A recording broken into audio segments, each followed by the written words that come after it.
we'll get started now, and I'm going to turn this over to Mac Johnson, who is our presenter for this. Mac is an extension agent in Robeson County in southeastern North Carolina. He's worked with the association before on a couple of webinars like this that we had last year, and also was like a absolute essential person for the conference we had down in Lumberton in March. So he's been a great friend of the association, and I know he's really enthusiastic about muscadines. So I'm going to turn it over to Mac. He'll be sharing his screen, and again, we'll be taking your questions and at various times, and certainly at the end. Go ahead, Mac. All right, well, welcome everyone, and I'm going to go ahead and start sharing my screen. Hopefully I will hit the right board. And nothing. So stop share. Try again.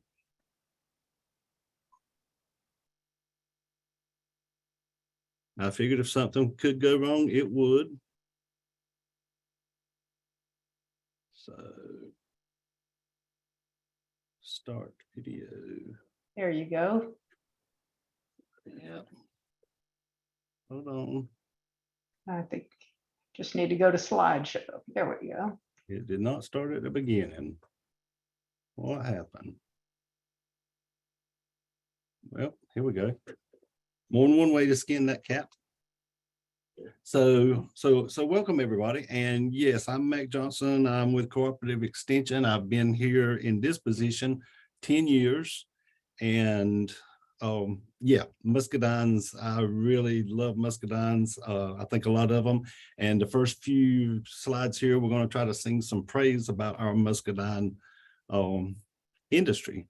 So, and you probably may be already aware of it. You may not. I don't know. But we'll start with it.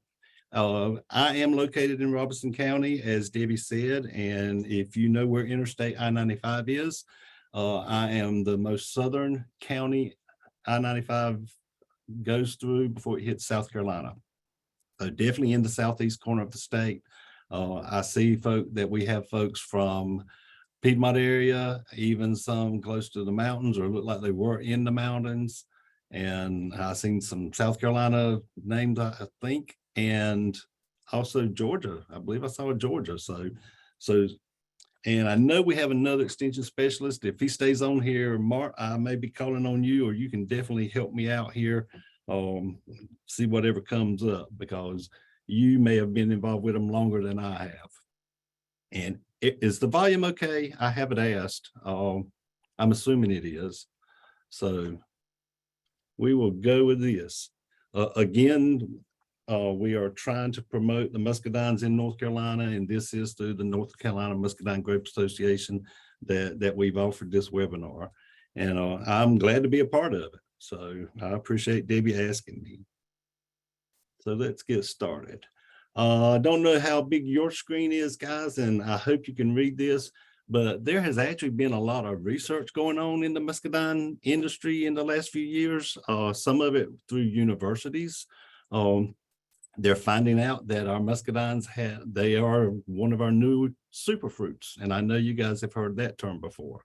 So they are really coming up with some pretty awesome studies that are showing that this thing has got some cancer fighting ability and some other things that are helping with our health and helping us out.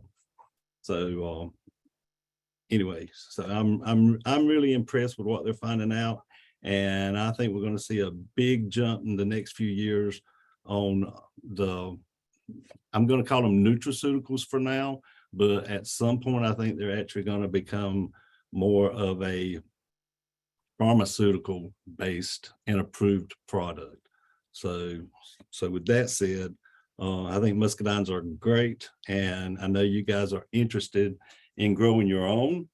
I haven't asked how many of you actually already growing your own. I'm assuming many of you probably are. But what is the muscadine? The muscadine is a grape that pretty much evolved here in the southeastern part of the country. And so it's used to our hot, humid weather, and it does pretty good. And that doesn't seem to set it back too much. It's fairly drought resistant once established. Um, Absolutely one of the easiest plants you can grow, but we have learned with proper maintenance and some good cultural practices, you can get a lot better crop from your muscadine. So Muscadinia rotundifolia, and that just changed a few years ago since I actually started this position, but describing the muscadines, especially now, this pretty much to me refers some of the older muscadines when you're looking at the small clusters, 12 berries or less, because you're going to see some of our newer varieties have some pretty heavy tags on them. But they are large berries. They are world renowned, known for their thick, slip skins. Um, but that's another thing that's changing. So the red fruit and the purple fruit has the diglucosylated anthocyanins in them, which is another health benefit. And that's another promising feature that our muscadines have that the rest of the world is actually looking at, folks. So I'm excited about that. They do have a very distinctive flavor, and that turns some people on and that turns some people off. I do have a few. I've got some in my family that they just don't like muscadines, and but I keep asking them to try them because you're supposed to try something 7 times before you actually say you don't like it. So yeah, we're going to keep pushing on that. And again, from the first screen that we looked at, the resveratrol and the polyphenols and the ellagic acid, those are more beneficial health promising features that the muscadine offers. And again, I'm really excited on what they're finding out on our berry and what the future holds for it. So hopefully we can get things going. Don't know if you guys know it, but we do have a mother vine in the state of North Carolina. This is actually up near Manio, and they think it's about 400 years old. It's actually on my bucket list. I haven't made it there yet, but I would like to see it. Now, again, looking at the muscadine grapes, originated in the humid southeast, tolerant of intensive rainfall and high humidity, resistant to a lot of diseases and nematodes, and probably one of the easiest things that we could actually grow organically in this area of the country. There is a couple of diseases that we're going to talk about. One in particular is Pierce's disease that affects a couple of our muscadine vines, but not many.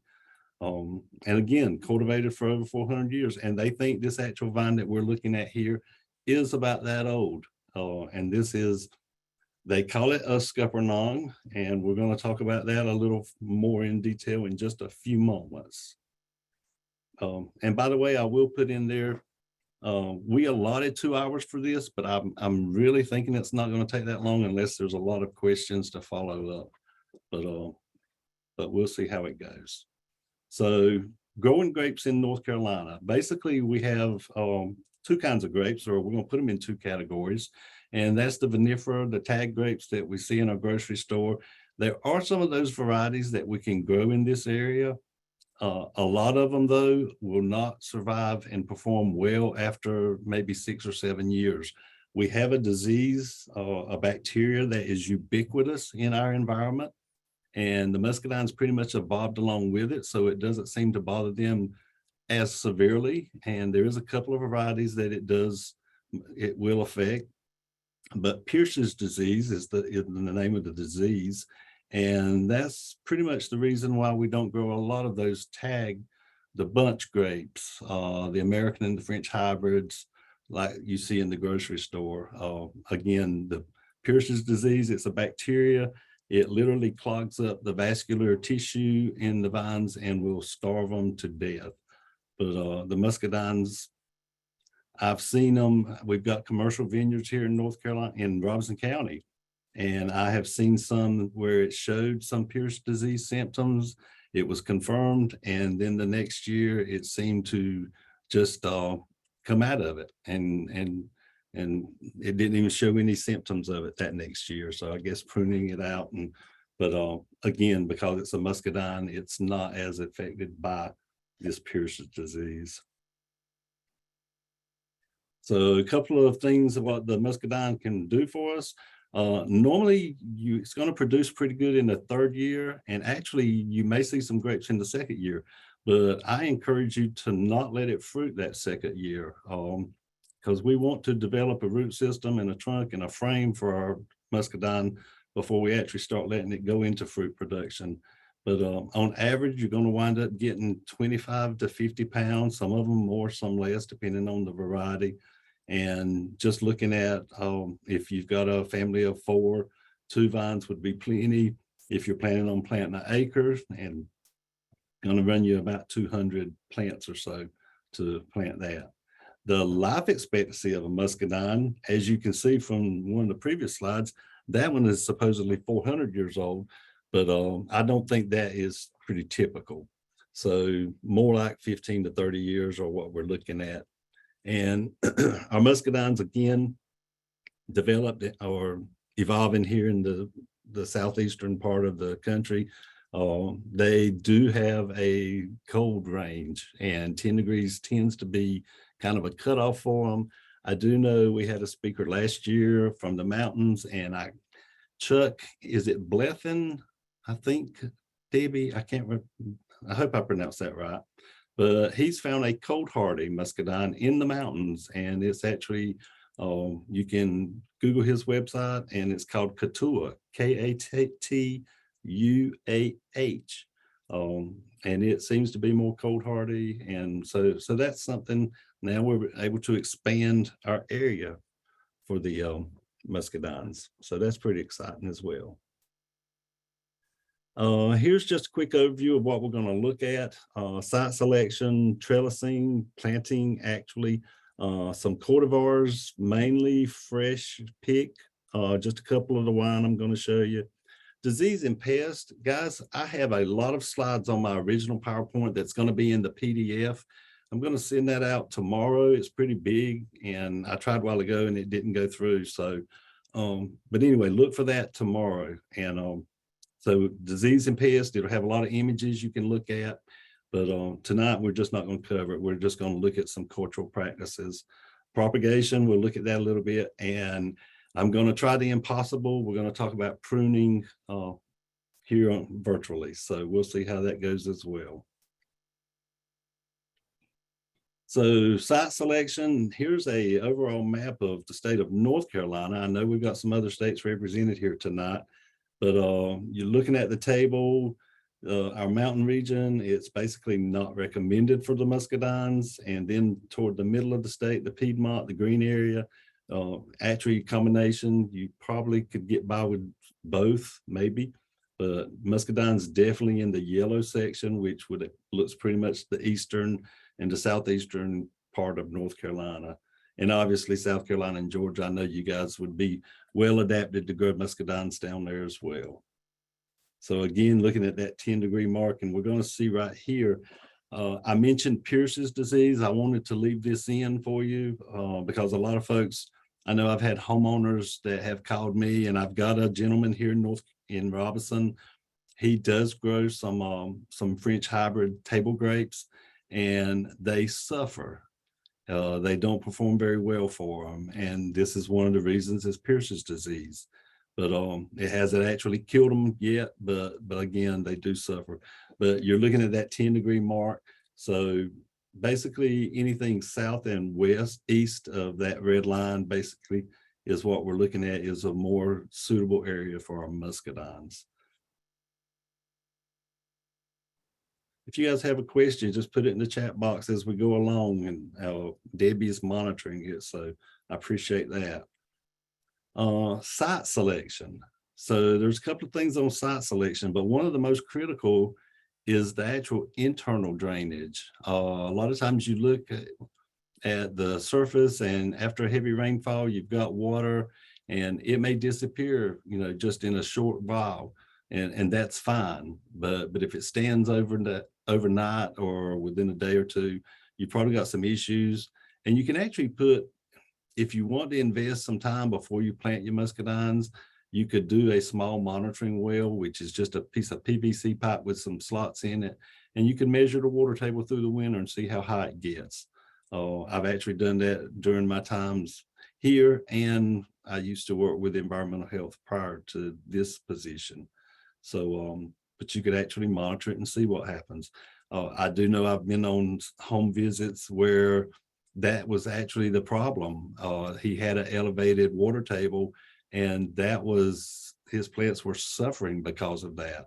So, so they do like dry feet. Of course, they like moisture, but they want well-drained soil to actually sink their roots in.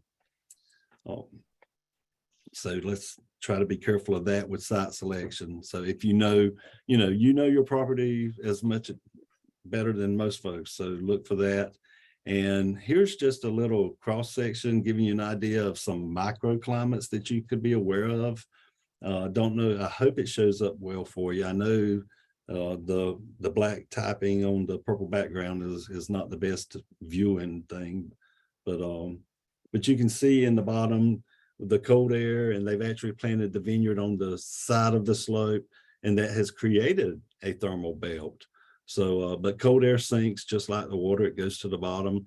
And if you've got some kind of barrier there, just be aware of your property. That could be something that you take into account when you're looking.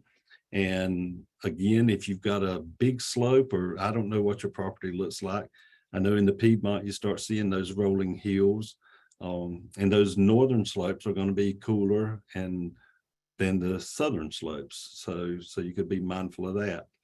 And I would also suggest, if you can, looking at this slide here, the way this vineyard is it is run along on contour of the slope. It's not up or down the slope. And that's going to help reduce erosion. So, and it's just going to make it easier to maintain and take care of your vines. And I hope everybody knows what I'm talking about when I say on contour. Not up or down the hill, but along the side of the hill. So this is just another example of actually it looks like a pretty heavy load. But this is a muscadine that's got some years on it, but it's been taken well care of. And it looks like it's a pretty good sturdy trellis, which we'll talk about in just a few moments. Matter of fact, here we are. So most of the muscadines grown in my area, and the ones, honestly, most vineyards are grown on this single trellis wire. Basically, it's a two cordon or two arm. You've got the trunk in the middle. And matter of fact, let's talk about some terminology, and you guys can see it right here. I hope you can see my cursor moving along some, but we've got the trunk. Everybody's familiar with what the trunk is. And then this area right here where it splits at the wire is called the crown area. And we'll refer to that occasionally during this talk. And then you've got the arms, which come out, and on your average muscadine, you want about 20 foot of fruiting arms, but with your trunk in the middle, that basically means 10 foot on each side. And that's kind of what you're looking at. Now, this is just showing one section, but imagine this post wasn't here and you were going 20, 30 foot more with some more vines. Basically, you would just have one long wire, and they would just, your vines would meet in the middle, and you could actually just cut the cordon off where they meet. And a lot of times that's just an easy way to separate them. But so this is the single wire trellis. Again, this is a lot easier to maintain as far as pruning, whether you're doing it manually or mechanically. And I'm assuming most of us would be doing it manually. But and we're going to look at the double Geneva. I will mention the number 9 wires recommended. You can go down to a number 12, but the number 9 is a galvanized wire, and that's usually kind of what you're looking at. Our standard vineyards are usually go with 5 foot height for the wire. As the wire is 5 foot from the ground. Your post may be taller than that, but for manual or backyard vineyards, we can do that. For our commercial vineyards, we don't want the post rising up above the wire because then it's going to be in the way of your mechanical pruner or picker. So, but with us, like I said, mine actually is kind of like this. It's about 6 inches taller than the wire. It's not a problem. Does it pose a problem? But and we will talk about some post placements in just a moment. Now, there's another option that we can go with, and that is the Geneva double curtain. And you're looking at with, again, one trunk, but you're looking at 4 arms, and each arm is still 10 foot. So you're increasing your canopy, and you can actually increase your crop harvest as well. You're looking at maybe possibly about 30% more versus the single. But you can see here our end post. I want you guys to see that even if it's 5 foot above ground on the end post, you're going to need a good section of it buried so that it will withstand the weight. And I'm going to show you, well, let's look at this one. This is the double Geneva here. This was a picture we just took at a vineyard we visited. Matter of fact, the Muscadine Growers Association visited this vineyard. This was Hennett Family Farm in it's up there close to Smithfield. I can't remember the town. David, do you remember? I don't remember the actual address, but he has some double Geneva. And so he's got the wires, they're basically about 4 foot apart. But he also, see this post, how close it is, the vine is planted to the post. I would encourage you to do that. On both of these examples I've shown you, it is showing the trunk in the middle between 2 posts. But what we have found out is we really need to come in here a couple of foot away, 1.5 foot, 2 foot away from where we plant our vine. And we really need this post in place before we plant the vine because we don't want to disrupt the root system. But if we can have a post right here, even on the double Geneva, and brace these cordons, at least on one side, or let that help support it. And we're going to back up just one here, right here. And we could still do the same thing here, just putting a post and allowing one of those cordons to be placed on top of the post. We have found out that helps support the weight of it. You're not going to wind up with such a sag because eventually this thing is going to get heavier over years of life, and it's going to sag, and we want to prevent that. And by it sagging, you're also going to be putting more pressure on your trunk here. So we do recommend that now. And I apologize for not having a good picture of it. Well, there's one, but anyway, of not the entire trellis. Now, my vines at home, I've got 4 and 5 vines on single wire trellising, and I do not have an end support this stable and sturdy. For our commercial growers, I mean, they're running 400-foot lines or more. And so they need this. I don't. I have a single post, and like I said, my line's about 80 foot for the longest, and I think 100 foot would be fine with just a single post. With that additional support that you can put, that would help. You put it close to where you plant your vine, and it's going to help the weight of it, support the weight, and by that you won't have so much pressure pulling on the end post. So, but I just wanted to show you this as well. You can brace it if you want to. Planting, so that has come up, and a lot of folks like to plant in the fall, but one thing we have found out about muscadines is, well, we've actually found out some folks do plant in the fall, but they also lost a lot of their plants that they planted in the fall. For the most part, muscadines do better planting in the spring. So order them now. I know I've got several emails from nurseries that they are accepting orders right now, and they may even start shipping them as early as November. But I am not going to put it in the ground until next spring, late winter, early spring. Actually looking at February or March.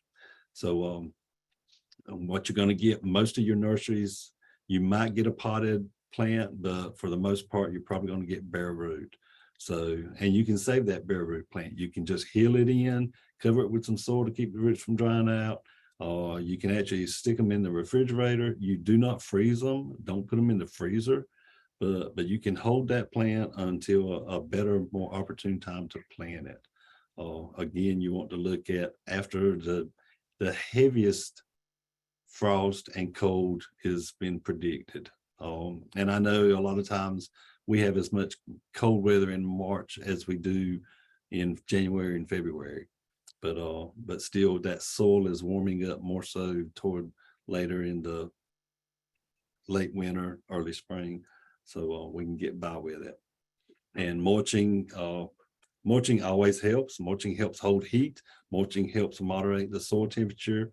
Mulching around your trunk also can help prevent some mechanical damage if you've got somebody that gets a little careless with a weed whacker or a weed trimmer or even the lawnmower.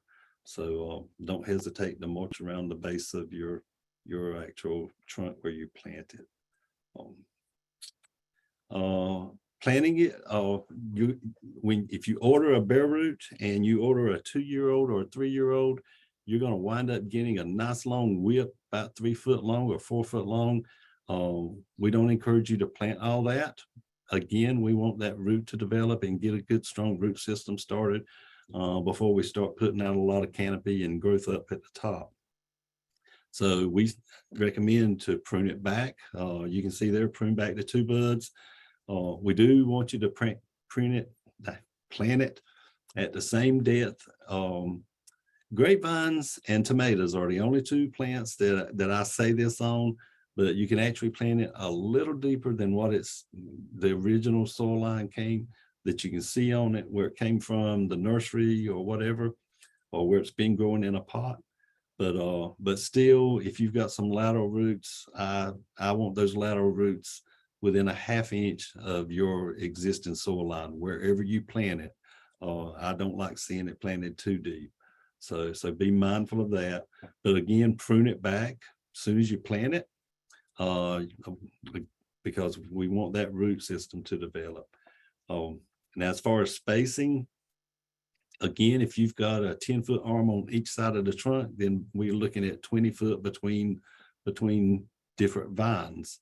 Don't know how many you're going to plant. I know a lot of homeowners can plant. Normally, most of what I see is they'll usually have just one single wire with maybe 2, possibly 3 vines on it. So you're looking at about a 20-foot trellis for each vine. But again, planting that main trunk about 20 foot apart is pretty much it. If you plant more than 1 row, like I have myself, I would not put them any closer than 10 foot, because once that vine matures, you're going to have a lot of canopy growth on there, and you really don't want a lot of overlap and twining of that canopy. You want them to be able to be separate and be able to actually walk between them.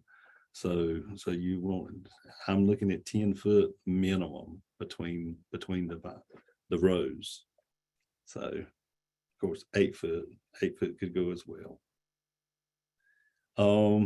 Couple of things. Now, this is something fairly new. Mark Hoffman, one of our small fruit specialists, he has been sharing with us over the last couple of years and talking about the vigor of your plant. So when you plant your vine, you're hoping that it can reach the wire by the end of the first year, and it may even surpass it. If it doesn't, then you're looking at a vine that does not have a lot of good or strong vigor. And actually what you want to do there is prune it back again the second year, and hopefully that root system is going to continue to strengthen, and that will help push forth more growth to get it to that vine, to that wire the next year. That's something a little different. When you prune it back, you want to make sure that you leave 2 nodes, and you can see that. We're going to talk about that in just a few moments, but right now we're just talking about planting. So planting that vine, getting that good root system established, and just the growth of it is going to show you what kind of vine it is to start with, whether it has good vigor or not. Again, if it's kind of weak, we want to prune it back, and the second year, give it a chance to come again.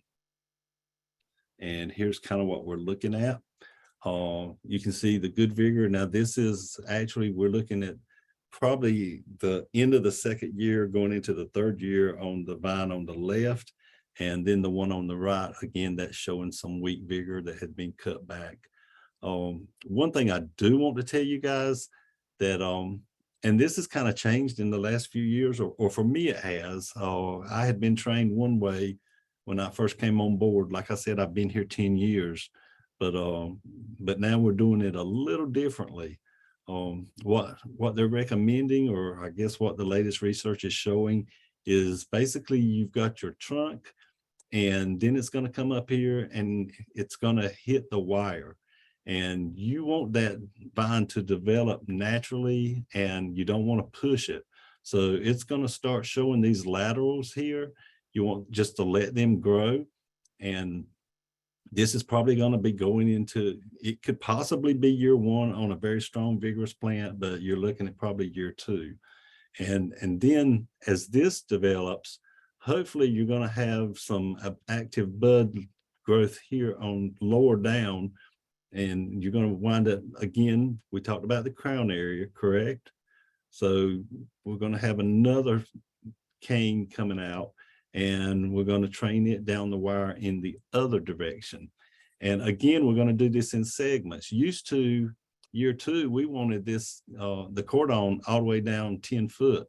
Now we don't want to do that. We want to let it develop itself. And I will tell you why. The picture in the lower right, if you can see, we've got, I mean, we'll start with the trunk. You see how close the post is.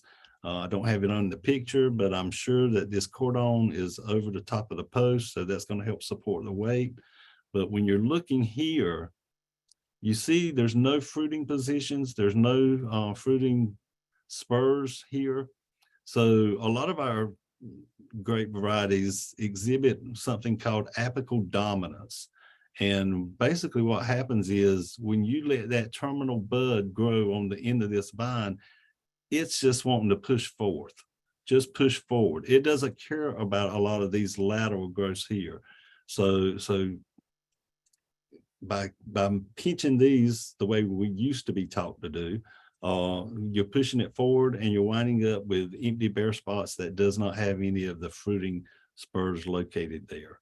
So by letting it develop naturally on its own, you're getting those fruiting spurs to come in pretty much. Hopefully we're getting them pretty often and pretty close together. What you want is maybe every 4 inches, 4 to 6 inches, a hand width. You'd like to see a fruiting spur coming off of the cordon. So just letting it develop on its own and not trying to push it. And we're going to do it in segments. So year one, this may stop here. The next year, hopefully what you want is a spur coming off the bottom of the cordon. I know Mark Hoffman, he emphasized that several times. And then that's going to create our next section of cordon, and that may get us to 10 foot. So in 3 years, we may have our cordon. Couple of things that has just come about also is some freeze protection. And I've heard this from several of our specialists. So painting the trunks white, I don't know how many of you have ever heard of that, ever seen it. And I know you probably have seen it. But several of our growers are starting to do that in the winter, especially the first year, not necessarily the second and third year, but the first year more so. That helps. For one thing, it helps reflect the sun so that the actual trunk inside doesn't heat up as quickly. And because I know in North Carolina, we are constantly having, in the spring, it's cold and hot, freezing, then it warms up. And so we can create damage to that small young vine. Another thing that you can see here in this, and I actually did it myself, this is from my backyard, one of my vines is pretty much I went out in December before the coldest weather got here, And I just covered up the base of the trunk up about 6 inches, 6 to 8 inches. Now I let that stay there to help insulate this trunk, the bottom of the trunk, the base of the trunk. And of course, I removed it. I pulled it away, pulled it off probably toward the end of March, 1st of April. You don't want to leave it there because that can actually create more harm for your vine than the good it did right now. But right now, you know, in the spring, early spring, late winter, you've got the warm and cold snaps, and that's trying to the plant's trying to wake up and send some sap up, and then a cold snap comes and freezes it, and now you've got damage to your trunk. So if we can insulate it at least that first year or so, we stand a better chance of developing a better plant. So that's just an easy fix there for the average, for the homeowner. I don't know if you want to guys want to go out and buy a gallon of trunk white paint or not, but I know I didn't. I didn't go get the latex. I just did that. Another thing we can look at is you want your trunk as straight as possible. So I have seen, and you're going to see here in this presentation as well, where the trunk was actually wrapped around a bamboo stake to help get it up to the wire. But we do not recommend wrapping it around. You want to keep it on one side. Again, you want to keep it straight as possible. You want that line, that vascular tissue, to be straight as possible without a lot of bends in it also. So taping it or putting something on it to keep it up next to some kind of stake. Again, we recommend the stake to be in place when you plant it. You don't want to plant your vine and then go put the stake in 3 months later, knowing you may take a chance at destroying some roots that have established. So we recommend both at the same time or the stake ahead of time. Again, you just want to keep it tied. What you're looking at here is a max tapener. Actually, this is a degradable tape that it keeps it pretty firm for a while, but you will see that it gives way over time and actually disintegrates in a year or two. What you're looking at the bottom is a grow tube. We are looking down inside the middle of a grow tube. A lot of our commercial guys are using them. I tried a couple of them on some of my vines, and you can purchase them individually. You don't have to order them by bulk. I thought my next slide was on the grow tubes, but I might have changed things around. Anyway, but continue tying the vine and allowing those lateral buds to grow, okay? And we're going to develop that cordon in steps like I was mentioning early. Here's another view of a young plant. We're probably looking at maybe a 3 year, could be 2, but I'm thinking 3. But you can see here they've actually, this vine is kind of twisted around the bamboo. Again, we would like to keep it straight as possible, so I recommend or suggest that we would just go along one side of the bamboo and attach it some way loosely to keep it fairly straight. You can also see here in the crown area that this vine is already separated. We've got 2 cordons started. We're below the wire.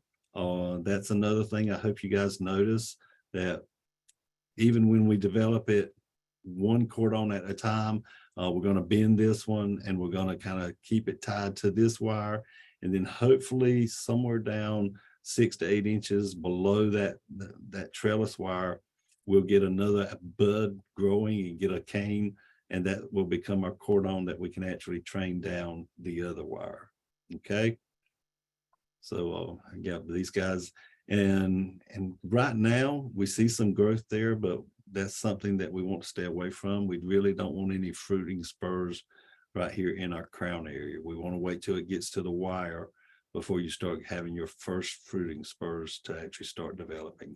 So this would be some growth you could pinch back as you're training your vines. Again, these are grow tubes. They actually do increase the growth of your vine if you want to try to use them. Basically, 1 season is pretty much all I have used them. I would not leave it on there year round. We just used it through the growing season, took it off during the dormant season because you don't want to have a greenhouse around your vine. And that's basically what you're looking at, is this small feature here creates a greenhouse effect. And that does help push the vine a little quicker than without one. But again, you don't leave it year round. You want to take it off as soon as the plant goes dormant. So looking at our grapes, they do flower. I don't know if most folks realize that. I've had some funny questions come into my office talking about their grapes. They said that we had grapes and then they got real feathery and then they disappeared. Well, what he was really looking at was the bloom. The bloom, you see, it looks like a small, tiny grape, and then it opens up.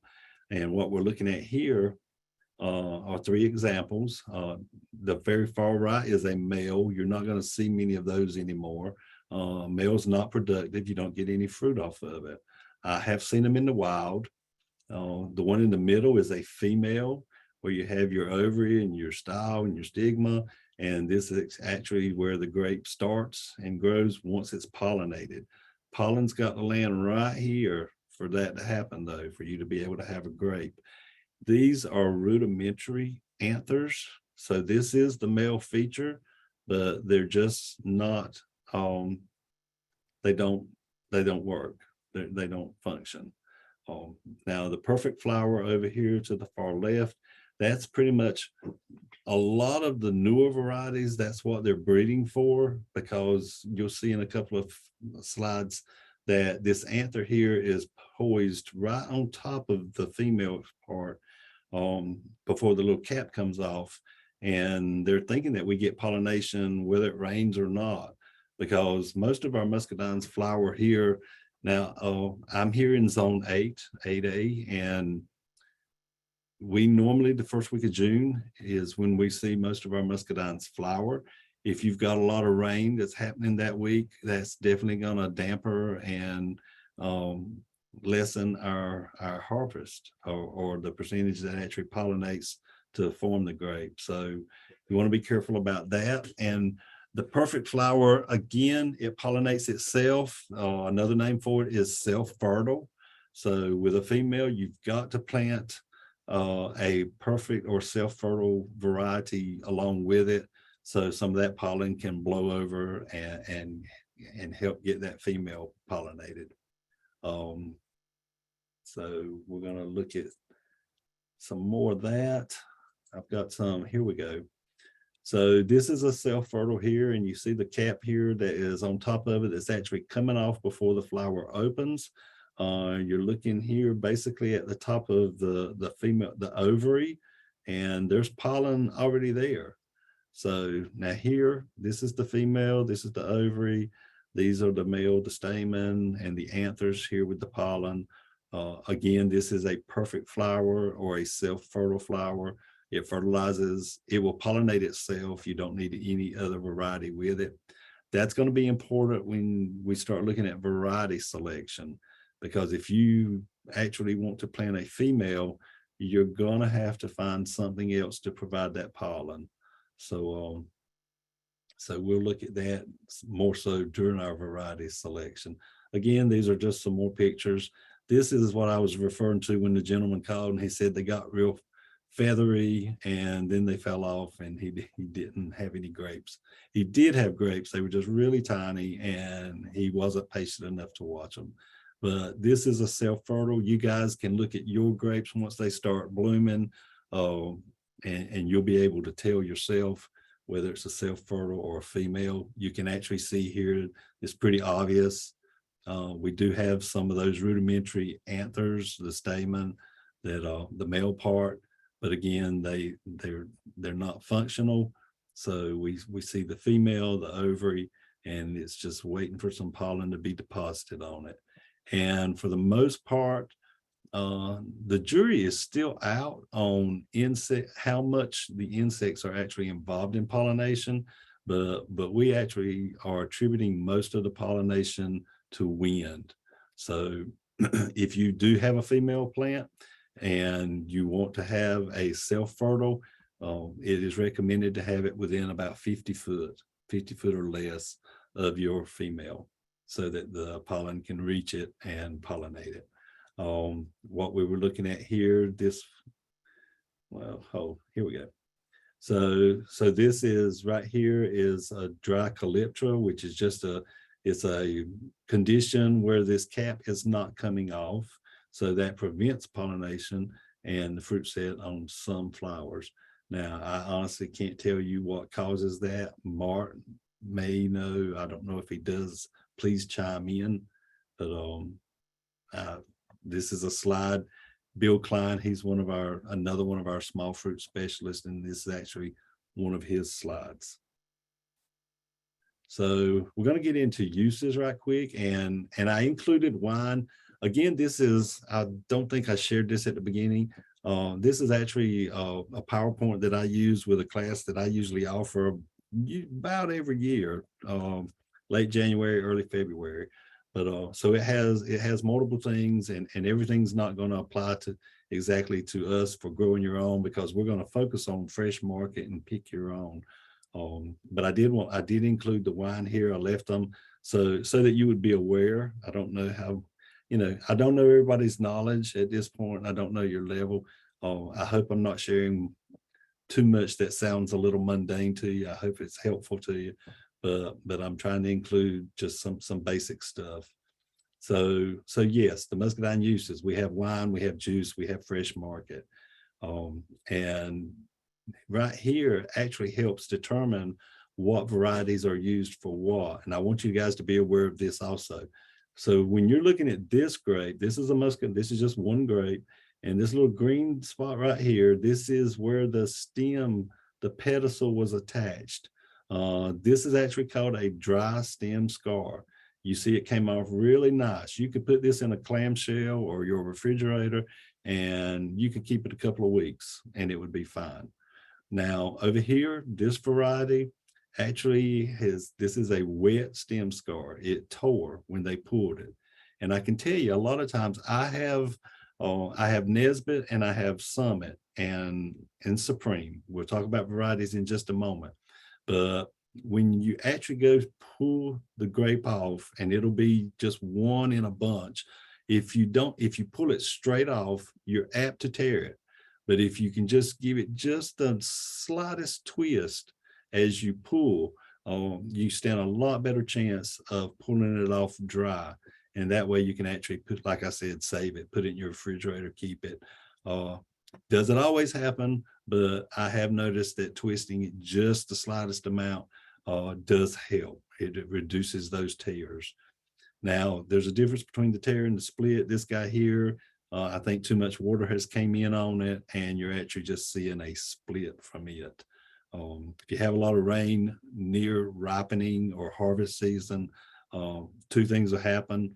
It can tear the skin, and it's going to dilute the sugar content. So your flavor is not going to be as strong as it was prior to the rain event. I want you guys to know that before we start looking at varieties. So now we're looking at some commercial wine varieties, and most of our wine varieties in North Carolina are just two varieties, and one's a bronze and one's a black. So this is Carlos. This is not your favorite fresh market or fresh pick your own backyard variety, but it's a heavy producer. And again, it's used for wine. It does have a high wet scar rate. So that's another reason why it's a wine grape instead of one that you could actually save. And let's see, here's some more information on this. So I had that backwards, 90% dry stem scar. So no, it's pretty good. I'm sorry. Had that mixed up then. So vigorous, productive, self-fertile. Vines are high yielding, but may develop Pierce's disease. This is one that is susceptible to Pierce's disease. We'll have a picture of that a little later on. Again, this is most used for the wine and juice. It is a small berry. That's one of the things that folks really don't care about as much as far as a eating grape, but and a tough skin. That's another thing that we're trying to get away from in our newer varieties. This is noble. So this is another one that is grown for the wine industry. So you've got your dark wines as well. And again, this is a pretty high dry stem scar. It's self-fertile as well. It also has a small berry size. Fresh market varieties. This is where I'm more interested in. Guys, I want you to look at this sign, and if anybody can see anything unusual or different, I always ask my folks when we're in class face to face what they think about it. If somebody, just put it in the chat if you see anything that just doesn't look right to you in this picture. And I'm just going to give you a second.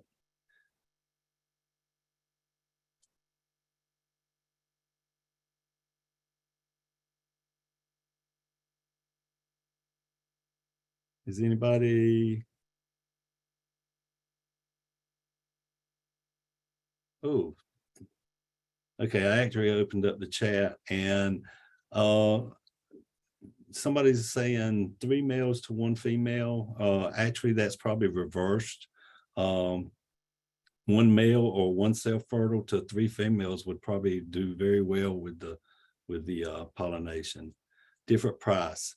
Okay, actually, maybe this was a trick question. So my thing is, they've actually got it looks like 2 grape varieties here, or grapes, 2 different kinds of grapes. They've got the Muscadine grape and the Scuppernong grape. And I can tell you with my history here in this county that most folks will say that if it's a bronze grape, that it's a Scuppernong. And if it's a dark black or purple grape, it's a Muscadine. Well, that's a misnomer, okay?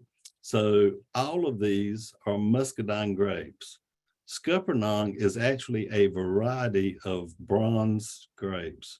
So the Scuppernong, all Scuppernong grapes are bronze, but all bronze grapes are not Scuppernong. I hope that makes sense. Just like we have different varieties. I've already mentioned Supreme and Carlos and Noble and Summit and Nesbitt. All those are varieties. Some are bronze, some are black. But again, I have folks that just because it's a bronze grape, they call it a Scuppernong. That's not true. So I just want you guys to be aware of that. It may not be a big deal, but it's a pet peeve of mine. I just don't think everybody should lump everything into one name like that. They're all Muscadines. So let's call them what they are. All right, so for our best fresh cultivars, here's what we're looking for. Large size, and normally that's going to be a female, uniform color, unblemished skin, and that's normally going to be a dark, dry stem scar. That just, different varieties have different percentages of dry stem scar. Acceptable yield. Most of our varieties on the market now have acceptable yield. I will tell you, there is one, it's kind of a reddish color. It's called Scarlet. Scarlet, it is known for its low yield, but it does fine for a backyard gardener. And I'm assuming most of us are backyard gardeners.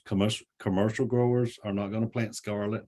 I have a neighbor that has Scarlet, and I have asked him for a plant of it, and it was under patent, and he wouldn't give me one. It is out of that now. Well, I didn't try to, I wasn't asking him to do anything wrong. Please don't think that. But we both realized it was still under patent. Anyway, it is not now, but I still go and I purchase some Scarlet grapes from him. They really have a great flavor. You're looking at this here 15 degrees bricks. That is the percentage of sugar in it. One thing we're looking in with our newer varieties, and even Supreme, it's an old variety, but it has an edible skin. It has a thin, crisp skin, and it is an awesome grape. I will talk later about the grapevine itself, but the grape is awesome. The Holy Grail, what we're looking for the Muscadine to bring it up to par with all the other things in the grocery store, is the seedless characteristic. And we are on the verge of that. We've got several varieties that are out. The taste is not necessarily, well, we'll talk about that in a few moments as well. But seedless is another way that we're trying to increase the marketability of our muscadine vine. So, and I'm excited about the direction that that's going as well. Here is I love this picture. It is showing most of these are fairly new varieties. So there's the Scarlet that I mentioned. There's the Carlos, that's the wine. A seedless fry, that's a fairly old one. I want you guys to note the look of this one. Remember that. Take a mental picture, because we're going to look at something pretty similar a little later on. This is an older variety. You've got everything. See the different colors. You've got Sweet Jenny, Sugargate, Summit. I grow Summit. Summit is an awesome grape. Noble's the wine grape. Darlene is a really sweet grape. Supreme, here's the Supreme we talked about. It has that thin, crisp skin. It actually, when you bite it, you can literally bite the grape in half like a plum. The skin adheres to the flesh. The flesh is firm. It doesn't slip out like the traditional muscadine. So that's a interesting feature. And again, I love the grape. The grape is really good. Terra, that's another one that's really pretty popular. Scuppernong, you guys see that? So that is just one variety among many. That is all the bronze are not Scuppernongs. We just have one variety here. Just want you guys to see that. And but anyway, just want you guys to see the variety that we have in the muscadines, the colors that we have, and that's actually increasing. I've got some really nice ones to show you. We're going to start here with some of the older ones. This one here has been around a while. They actually grow it for a wine grape. That is known for having that wet stem scar, but it's self-fertile. It's 15% bricks. So wine and juice, it's an excellent plant to use for that, or choice for that. But you can see it's been around since 1954. That's been a while. Here's another old variety, Higgins. It's a female. It's kind of a pink bronze. So as it ripens, like Summit, I have Summit, and Summit turns a pretty serious pink, almost like this when it's fully ripe, and really sweet. Also, Higgins has the wet stem scar and 16% bricks. Now on this with the female here, you can see it's not as large and not as uniform. One thing our breeders are working toward now is a large self-fertile. So it doesn't have to be a female. It can be the self-fertile. Here's the short list. I'm thinking part of my title here is cut off, but it's the fresh variety short list is what I've got it labeled here. Here's Summit, and this here is not really an accurate picture either. I've got Summit and it looks more like that. It is just loaded with grapes, but it's a female, so you're going to need a pollinator for it. So a self-fertile, and that's again a characteristic you need to look at when you're choosing your own or selecting your own varieties for your planting. But here's a Supreme. It's a female as well. You see how large it is. But here's a newer, well, I'm not sure the Nesbitt is newer or not. I'm thinking it might be about the same. But this is a self-fertile, and it's still pretty large. And then Triumph and Terra, I think both of these, I actually think these are sisters, and they're self-fertile. So here's just some more information on each one. And Triumph, sister of Summit, self-fertile, early ripening, edible skin, few rots, 18 degrees sugar, which is pretty good, 78% dry stem scar, which is excellent. That means you're able to store it pretty good and not have juice leaking everywhere. Now contains genes for crunchy pulp, useful in developing cultivars like Florida Fry. I do not have Florida Fry on here. I did have the other fry. Summit, here's one that I actually grow myself. Large pink bronze female, 20% bricks, and it is really sweet if you let it ripen to, if you guys can see my cursor, um, at this stage, it's starting to sweeten, but if you let that skin color change to this pink, you have got a really sweet grape on your hand. 84% dry stem scar. Again, this one still benefits from that little twist I talked about when you're picking it. And it actually is a fairly tight clump. If you see how close these are together. And that's another thing some of our breeders have addressed on a couple of vines we'll look at later on. Is getting a longer pedestal so that clump's not so tight, because it is really kind of hard. All these don't ripen at one time, and you're having to reach in there and just grab one grape. And so you're trying to tug and twist at the same time and not disrupt the other ones next to it as well. So that's one thing that I would like to see improvement on. See how loose this one is. This is Nesbit. This is a large black. It's a self-fertile. So good vigor, productive, 80% dry stem scar, excellent for fresh fruit use, 18% bricks. It's really good. Ripens over a 3-week period. I personally like that. Some folks I know are commercial vineyards with the wine. They want to be able to go over it one time or just twice and try to pick everything. But as a homeowner, I like a long ripening season. I've been eating grapes in my backyard, I know, for probably a month now. And I'll just go pick some, and they're still not fully ripe. They're not 100% ripe. Again, I'm just going through that ripening period. So, and I like it like that. So, and I think that's pretty much what most of us would probably care about as well. Okay, here's Supreme. Supreme, like I guys, I have told you how great the grape is, okay? And here we go, very large, female, 22% bricks, fresh market. It actually comes off mid-season. Mine is just now starting to come off, my Supreme is. And I've got somebody here from Georgia, and Supreme came from Georgia, and no reflection on Georgia, but Supreme we are on the northern edge of where Supreme performs really well. Supreme is somewhat not that vigorous. A while ago, I talked about cutting the trunk back and letting it come back the second year. I actually had to do this to my Supreme because it was just barely hanging on. And I cut it back. It came back the next year. I'm getting fruit. This is the first year. Well, last year, it tried to develop fruit and I wouldn't let it. This year, I'm actually letting it produce some fruit because I've been wanting some grapes so long. And I'm getting some now, and they're really good. But again, this is not the most vigorous vine, and it's not. I think the cold hardiness on it is just kind of on the low side for North Carolina.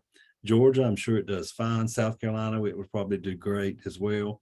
But again, even up toward Raleigh, I know we've got growers up in the northern part of the state that have Supreme. And I've heard some of the same comments from them as well. It survives, but it's not a great performer, not up there in the cooler climate. And I'm thinking that's what the biggest issue is. It's just cool. But another variety to look at is Terra.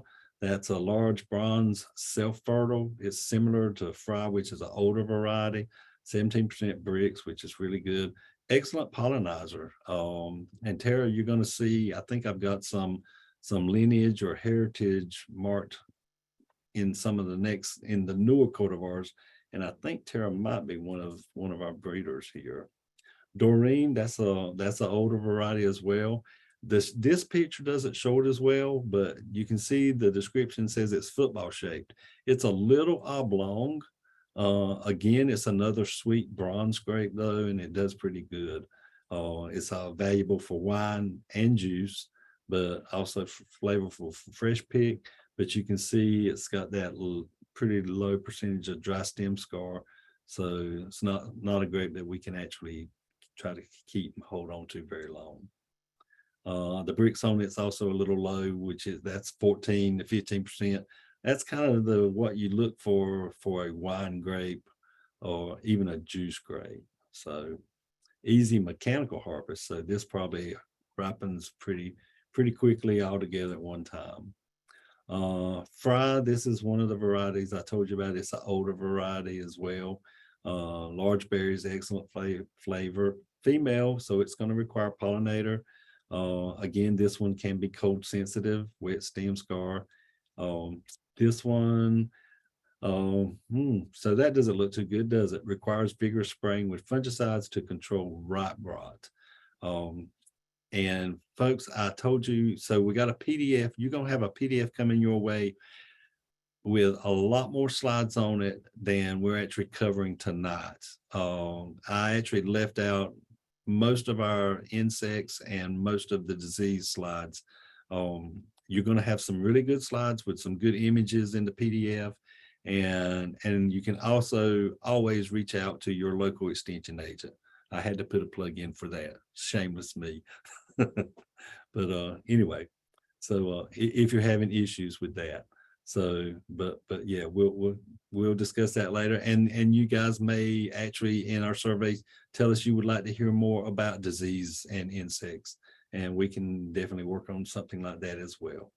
So here's another cultivar, Jumbo, which is fairly popular. Large black female. The vines are pretty vigorous and productive.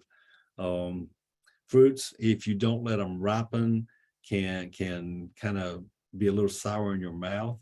I think we're going to talk about ripening a little bit later, but when you look at your grapes, a lot of times, especially with your black, they are going to kind of be shiny or exhibit a little shine to them, but you really need to let them turn almost a matte black, a dull black, before they actually ripen and taste really good, especially on the blacks, like I said. So you can see Jumbo has a really low percentage of dry stem scar. Scarlet, here's one I mentioned earlier it's a really great tasting grape. The yield on it is not that great, but it's good enough. It's still, I think we gave an average a while ago of what, 25 to 50 pound. I know a lot of them are even more than that, but this one, it's going to give you 30, 35 pound. It's not that low, but it's lower than your typical vine. But again, it's got really great flavor, 17% bricks, so high percentage of dry stem scar. Like I said, I'm still in the process of trying to acquire this one, and now there's a new one that I might like even more, but I haven't tasted it yet. So, but this is Scarlet. Granny Vale, that's a very large self-fertile bronze, fresh market, 18%. Bricks or sugar, good flavor, high percentage of dry stem scar, really green when it's ripe. That can be a little tricky for folks to know when to pick it. But anyway, that's another variety. Here's one of our newer varieties. Now this is 2012, but it's still just now getting planted in pretty good numbers, and that's Lane. This has actually been released out of the Georgia breeding program as well, the same as where Supreme came from. And you can see Supreme is in its lineage, part of its parents. You don't see a whole lot of difference in the size, a little bit. Looks to me like it might be a little bit smaller. But again, Lane is self-fertile, and you see how large it is, where usually large came just with our females. So we're improving on that. This is an early season, so if you want to start it off early. This one also has the firm flesh and the thin skin like Supreme. So I have not tasted Lane, but that's apparently going to be a good eating grape. But you can see the thin skin tends to split and tear at harvest. So we'd have to be careful about that. But I know that's one that I've been hearing a lot about at the Muscadine conferences the last couple of years, and I know it's growing in popularity. I do know that.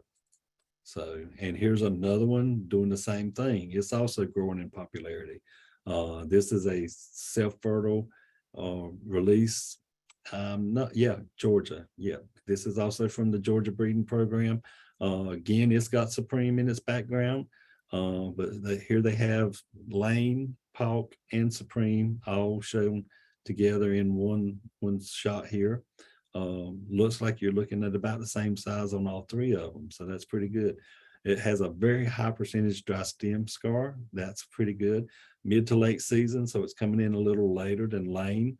So if you want a longer harvest season, those would be two blacks you could get. And that would taste great. If they taste anything like Supreme, it's a great grape. But those are two of the newer varieties. Here's one thing I was talking about. So this is Palk, and you see the stems here, the pedicels where the actual grape attaches. See how much looser this clump is, or this group of grapes over this one. It's pretty tight. Shorter pedicels means it's tighter tag and harder to pick. Like on here, it looks like that one there might be ready to pick. On these, I'm not quite sure, but anyway, it's really hard when you're reaching in a tight cluster trying to remove just one or two. You can see they've removed a couple, but that was probably just so they could take a picture. But anyway, that to me, that's an improvement. Something as small as that, most folks wouldn't even consider it, but that's probably something that they're looking at in the breeding process. Okay, razzmatazz. I don't know if any of you folks have heard about razzmatazz. This is one of the newest ones coming out. It's been out probably 3 years. I actually don't know. No, maybe longer than that. Mine are probably 3 years old. So maybe 4 years, maybe 5. But so this is one that is meeting the characteristics of the Holy Grail. This is actually seedless and an edible skin. But guys, I want you to look at this is a tennis ball. This is my hand, and this is the grapes. They are super, super tiny. This grape actually, when it first started producing, I couldn't wait, and I kept tasting it every day, every day, every day. And you can see in some of these clusters, it's kind of a more of a brighter red. So these are not ready. You really have to wait till it gets to this deep, deep, dark burgundy for it to have its full flavor. It does not have the traditional muscadine flavor to me, or the aroma, but I think it's a step forward in reaching that seedless muscadine grape. I think this will be used in the breeding program. I know I mentioned we were at Hennett earlier. The Muscadine Association toured their farm vineyard. It's been about 6 weeks ago, if that long. But he actually received over 30 plants from Jeff Bloodworth. Jeff Bloodworth, he's the breeder of this particular vine. He's working in California right now, and he's selling his plants. You can actually purchase them. I purchased mine through one of our pretty well-known mail order nursery catalogs. I think it was like Gurney's. So you can look for them and you can find them. They are expensive. You see the dollar signs here. I'm embarrassed to tell you, but I probably paid, I think it was almost $60 for this vine. But I was really anxious and anticipated what great things it was going to bring. Honestly, my personal opinion, I think we probably should have waited till the next generation and released them. But if you want to try seedless, try it. I'm pretty sure the prices have fallen some by now. The one unique thing about the razzmatazz is the continual fruiting. That has been really interesting. But as those canes grow, it continues to produce new flowers and new fruit. Right now, I have ripe fruit on my vine. I have flowers on my vine, and I have tiny pre-flowers. They're not even flowers yet. So I have the whole process. And like I said, my vine's probably about 4 years old. Again, so this one is patent protected, so you can't go rooting it or breeding with it. Here's another one from Jeff Bloodworth. This was released probably a couple of years after razzmatazz. You can see this is a bronze, but this is oh my. I honestly think this is a couple of steps. I'm more impressed with this one than I am the razzmatazz. I don't have this one, but I actually tasted it at Hennett Farm when we visited there with the association just a few weeks back. Again, this has more of a muscadine flavor, but it is seedless. It has that edible skin, which is something that I'm excited about. It is also self-fertile. Now, see, this good yield is down, it's considered good, but you're looking at 40 pound of harvest per vine versus what 60 on some of our heavier producers. So 40 pound is still very reasonable and acceptable. Again, you're still looking at a very high cost input right now to get the vine. But if you're interested in seedless or want to try or want to move forward, something like that, I'm going to say go for it. But I would like to have one, but I'm going to wait because this is the one that I want, Ruby Crisp. Again, here's Supreme in the background in its lineage as well. This has just been released by the Georgia breeding program. I have seen this one in one of our mail order catalogs. I've tried for 2 years and I haven't made it yet in actually securing one for my backyard, but I want it. This one is also touted to believe like Supreme. It has the firm flesh, it has the tender skin, excellent flavor, and it's self-fertile. So, and the aroma, you can see the muscadine aroma is a little bit lower than what you would expect on most of our muscadines. But again, the yield is excellent. So this is one again. And I'm thinking, what is the breeder from? No, this is Georgia. I can't remember his name. Anyway, there he has a YouTube clip on this particular variety, and I'm impressed with it. I haven't tasted it. I do want you guys to know about this one. I don't know how many folks know about this one, but this is actually a hybrid cross, and this is between the vinifera and the muscadine. So this was actually a release from Georgia as well. This is a ornamental muscadine vine, but you can see it is productive. It does have edible fruit. So if you really want something different, this is pretty cool, and you can grow it as an ornament. You could grow it over an arbor for its looks and also have it for its fruit.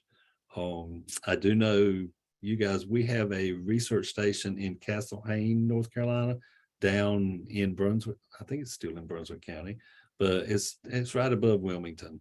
Anyway, they grow a lot of muscadine vines, and they actually do have a couple of Southern Home that I've seen down there. I have not tasted the grape, so I can't say anything for that. But it's pretty cool looking at it anyway. So if you want something a little different, we do even have that. Harvesting your muscadines. Now that's, I don't know how many of, I'm sure most of you are probably pretty familiar with it. I myself, when I try to go harvest, pick some muscadines, I'll see about as many drop as I can actually pull with my hand. So even though I try not to, I'm disturbing some that's next to the, or that's even within the same cluster.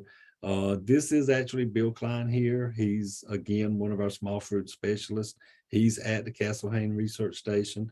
You can see they have created this awesome looking contraption here to catch the vines. And I've heard of folks that when the vines get a large percentage of ripe, they just literally go shake the vine and it will fall off in this container. Or even I've heard of folks just putting a sheet or tarp out on the ground up under the vine and doing it that way. And I know Chuck last year during his webinar presentation, he actually had taken what was a mop bucket and basically attached a belt and around his neck and put it in, because you're going to be picking, basically it's easier to pick with two hands and have the container just wrapped around your waist or something like this. It's just going to be below to catch them as they fall. Again, you're going to be trying to check on the ripening process yourself, or that's what I suggest. You can't always tell when they're ripe. You just, like the Summit that I started tasting it and found out that the longer I leave it on the vine, the pinker it gets, the sweeter it gets. That's just experience that told me that. The same thing with Nesbit. Letting it turn black and then becoming a matte or dull black with no sheen at all. That's when it was really ripe. And it even was a little softer when you could squeeze it just a little bit. It wasn't quite as firm. You could tell that it was ripe then. The razzmatazz, again, I was starting it way too early thinking it was ripe, and I had to wait and see the color turn that deep dark burgundy. So that's just something that I would suggest, going to be trial and error. You keep trying it. Go out there every couple of days once the grapes start turning, and you'll soon figure out what the ripe grape looks like, or when it reaches its ripeness and sweetness. Hazards of picking grapes. There are some varieties. You see the Black Beauty and the Sugargate. We haven't mentioned those, but those are two varieties that a rain event can cause the skin to split. And even though nothing has happened like that at my house, I'm still having wasps come in, and you got to kind of be careful and look where you put your hand before you put it there, because my vines, one of them, high percentage is ripe, and you can actually walk by and smell that you are getting that it's almost an alcohol smell to it. It's fermentation a little bit, fermenting. It's past getting, some of the grapes are getting past the ripe stage. So and that attracts these critters. Can't spray for them because you want to eat your grapes, right? So you just got to deal with them. You could put a physical barrier, some type of cloth, and lay across there if you wanted to. You'd almost have to connect it at the bottom though to keep the wasp out of it completely.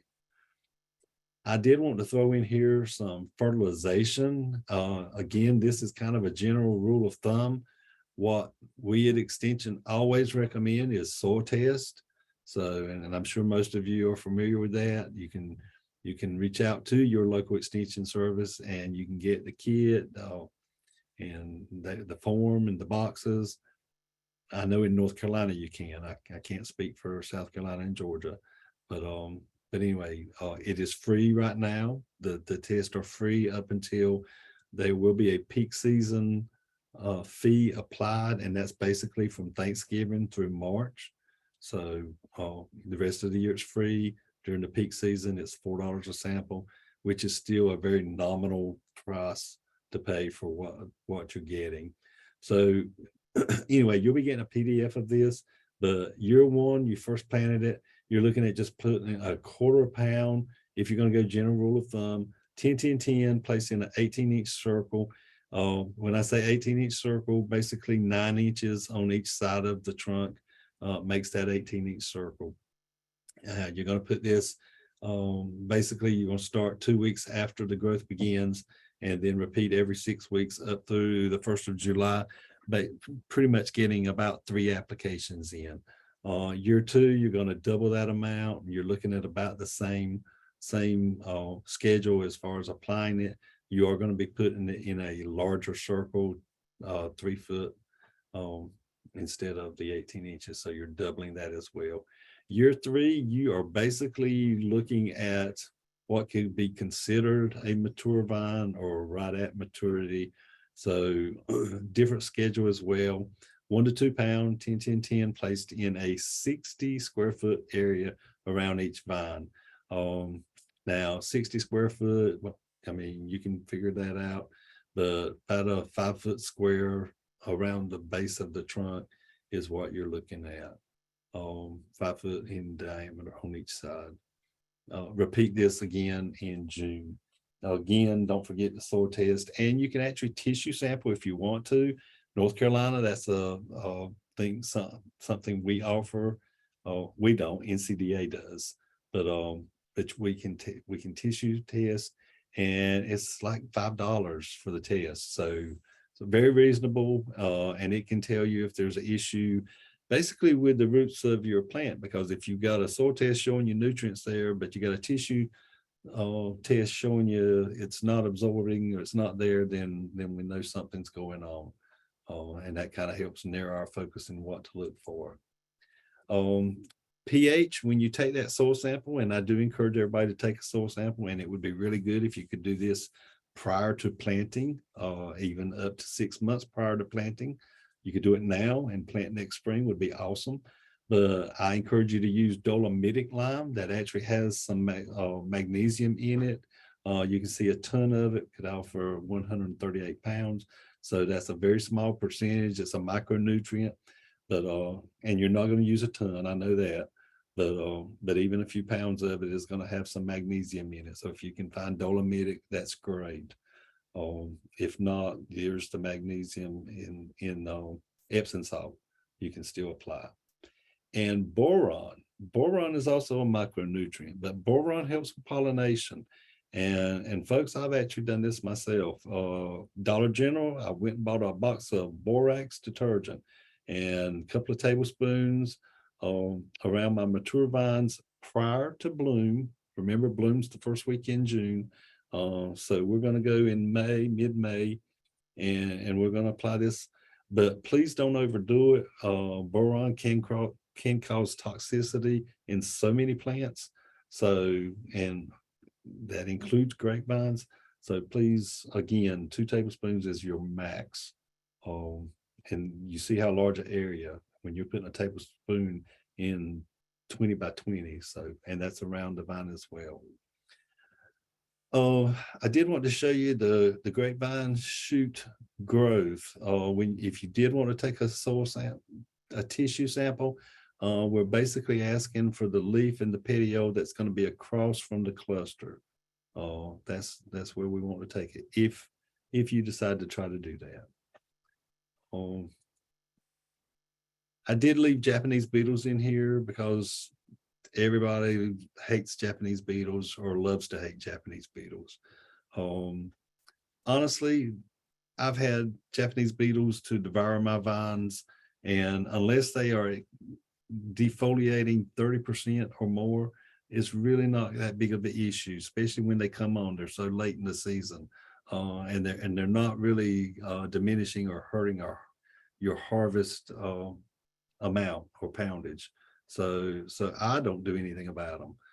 You can actually put out some milky spore around them.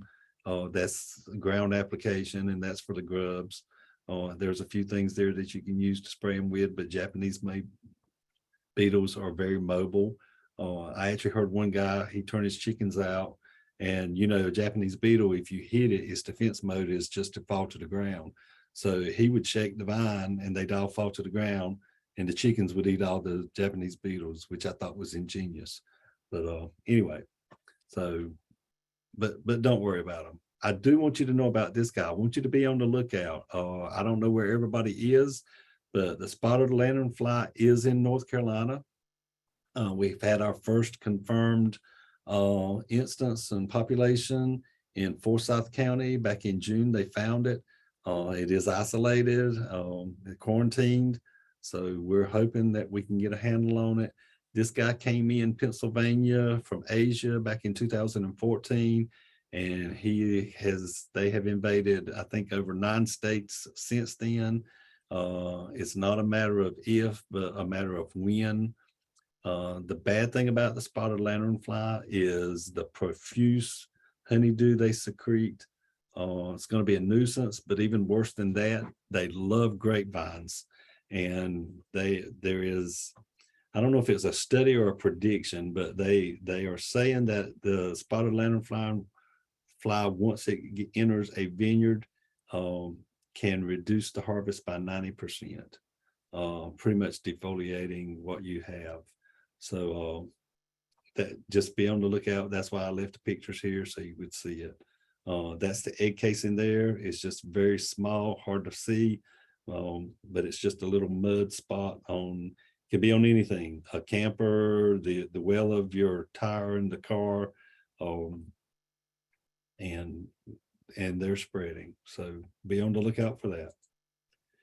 Propagation, I wanted to include just one little slide on it.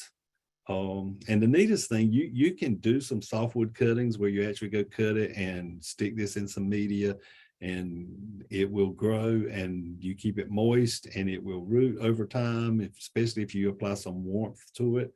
But and here's another easy way to do it is layering. But what they have come up with now is basically this same procedure, but we're off the ground and we don't have to worry about lawnmower hitting it.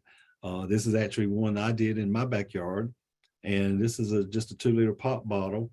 I've seen some commercial vineyards where they used like a 2-gallon container, and where I've got 2 vines, they actually had probably about 10 or 15 vines through it. But basically, you're just going to run the vine. I'm hanging this from the trellis wire. I've created a hanger, punched some holes in the side, run the wires, run some canes through it, filled it with media. You do need to keep an eye on it, and folks have told me that the rain is sufficient to keep it moist. I don't agree with that. I would encourage you to keep an eye on this and make sure it stays moist, and you will see some roots. You can't hardly see the roots in this one, but I do have some root development coming in. You want this in place early June, and normally by the end of the growing season, you're able to remove it and cut this open, and you're going to have roots on these canes. Again, overwinter them, cut these tops back. Here's the top coming out the bottom of the pipe, and you'll have new plants for next spring. So very, very easy procedure to do. All right, here's the tough part. We're going to try to talk about pruning for just a minute, or a few minutes actually. So some of the tools you're going to need. Please invest in a decent pair of bypass hand pruners. They make 2 types of hand pruners. There's the bypass and the anvil, which is the anvil. You have a blade coming against a flat surface, which crushes it. The bypass gives you a nice clean cut, which heals a lot easier. So I would definitely recommend bypass.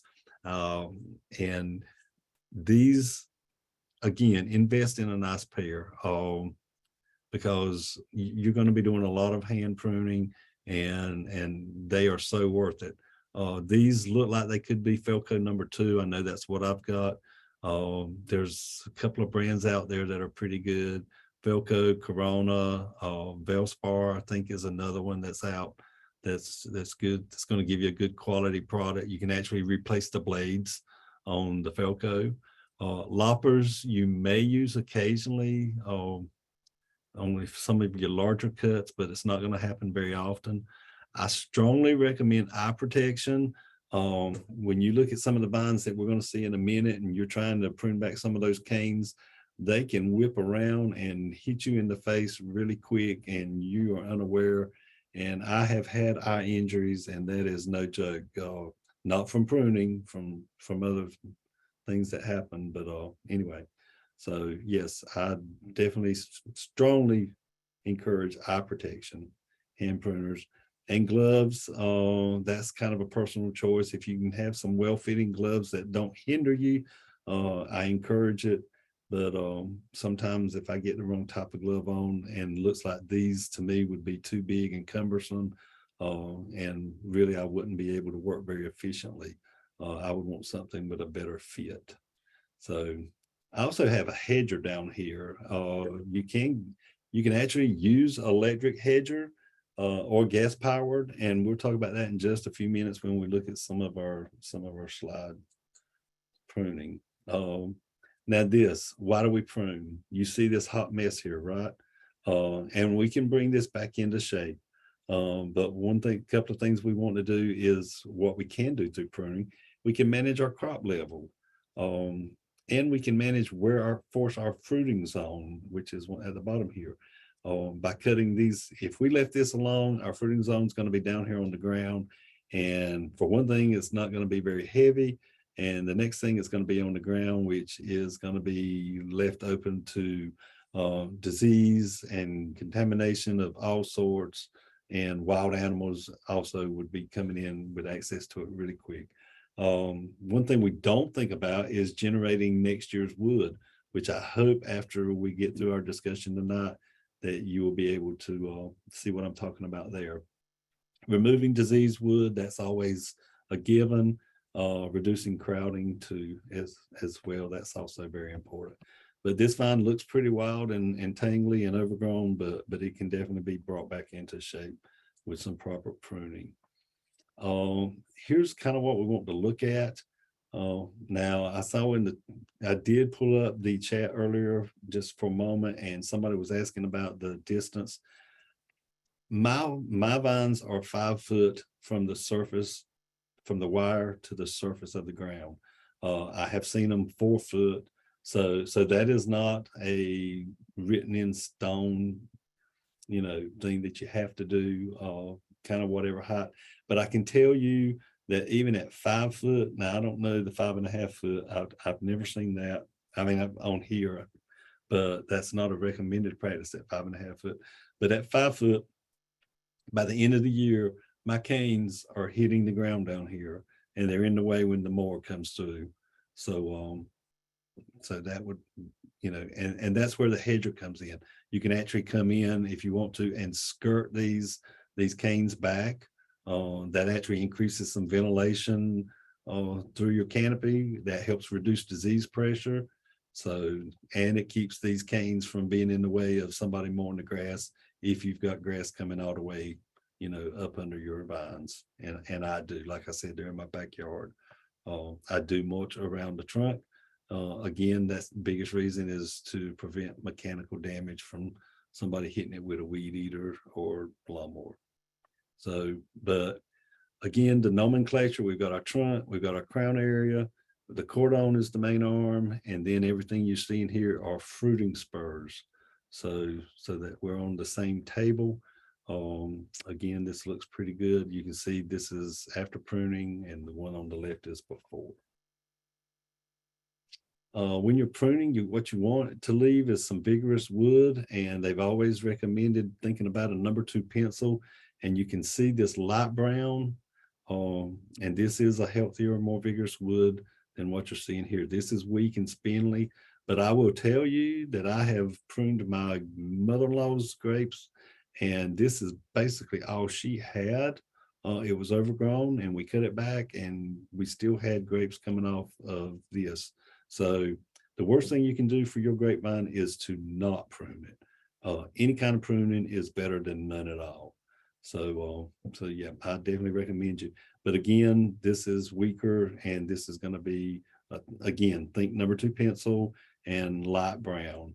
And I think we'll have some more examples in just a second. So this is just a little more information on timing. Again, I like to have my class because we do an outdoor demonstration that goes along with the class, and we do it basically in January, early February, so folks can go home and actually prune their own while everything's fresh on their mind. Carlos, again, this is for your commercial guys, but leave them till last. A lot of times when you do prune your vines, they may bleed. That bleeding is not going to hurt them. That is just turgor pressure where there's a lot of water in the ground, and it's just pushing it up through the vine. So don't worry about the bleeding. It's not hurting them, and it's not gonna kill them.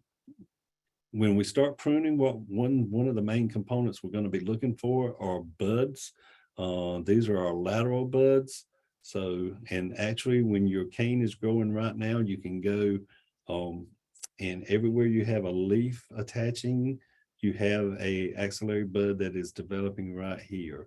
You can see this is still a very soft cane right here, but as it hardens, you're going to see something more like this. To help us understand another thing, so this is a bud, but it's also called a node, and you can't see it very well marked here, but there's usually a kind of like a line or a segment that differentiates this part from this part.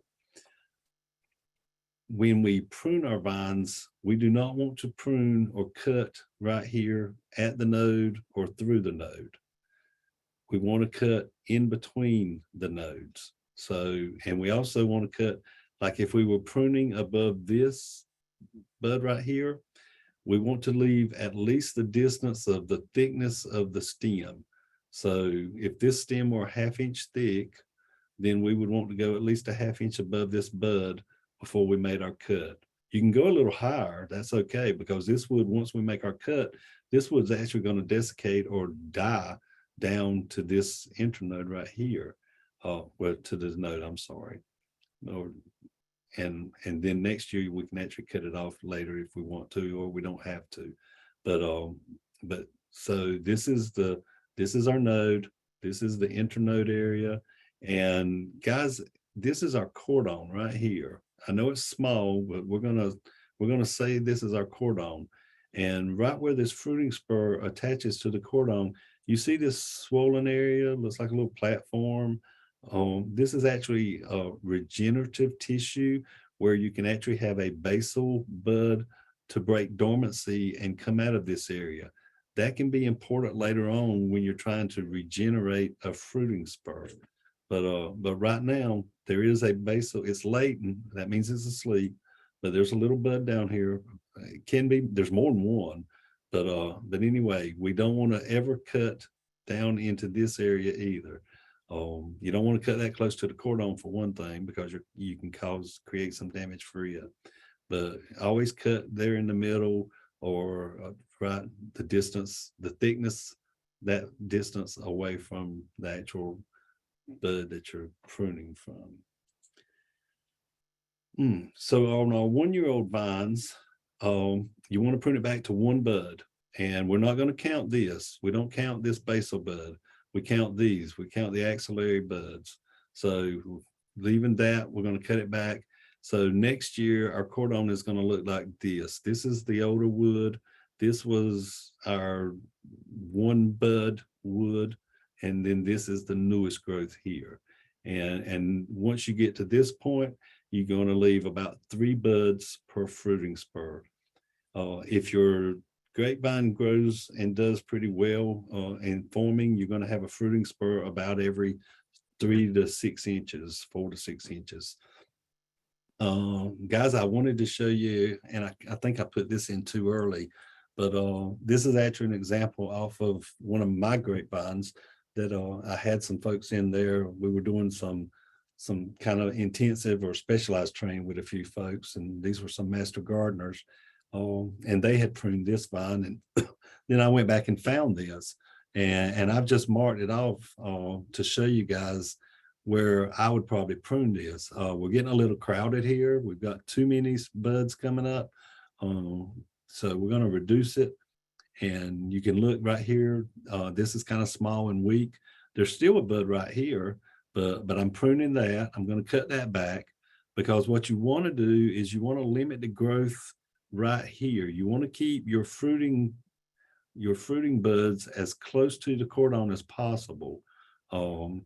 So, you know, if you, this is the cordon, this is maybe 3-year-old wood or 2-year-old wood, and this is younger wood. And then if you come off of here and left 3, you're going to wind up within 3 years, you're going to be 1.5 feet away from your cordon. But we want to avoid that. So we want to stay close as possible. So I'm kind of bringing this back into play. I'm cutting this one off. I'm actually coming over here and redirecting this, because it's kind of this fruiting spur is coming back on to the first one here.